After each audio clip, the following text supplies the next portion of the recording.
eu estou falando agora, eu te ouvi, eu gostaria que tu me deixasse falar. Não, tô ouvindo. Mas tu também fez os complementos na minha fala, normal. Então desculpa, mas deixa eu fazer. Vai em Tá? frente. Porque senão tu me atrapalha aqui o meu raciocínio. Tá bom. Quem está tentando fazer isso, né, comparar isso, está fazendo de maneira equivocada. Porque se não é com essa lembrança de 2005, do Bolsa Família e das melhores condições, porque como tu mesmo disseste, o mundo comportava, não tinha tido a crise de 2008, né? Nós estamos num momento de transição, de sabe-se lá o que vem. Porque tem guerra na Ucrânia, tem massacre do povo palestino, tem um monte de contradição. Então realmente não é o mundo de 2005, o Lula sabe disso. Tá? E eu acho que nem está tentando fazer isso. O que o Lula se coloca aí de maneira muito inteligente, isso não é fazer uma defesa negacionista, tá? Mas isso é compreender as condições materiais colocadas agora, já. Porque não, como diria o Marx, não é o grasnar dos gansos que salva o Capitólio.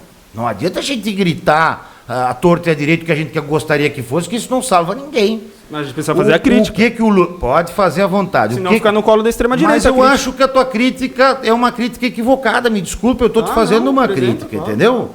Claro. Não é com base nisso. Sim. Não é com base nesses bases frios do Diese. O povo vai fazer a comparação ano que vem, e nós da militância, com os dados quentes da realidade, da vida, 2018. do que se pega na mão, do barro da vida, não do que cai da árvore do conhecimento. Mas os dados estão na materialidade, da árvore da vida. O que está na materialidade da eleição do ano que vem, é isso que eu quero que tu entenda, e isso não é negacionismo, de maneira alguma é negacionismo, e não pode ser tratado como dessa maneira. É que o que se compara é que por mais que tenha tido essa inflação, por mais que o povo brasileiro ainda tenha uma condição de vida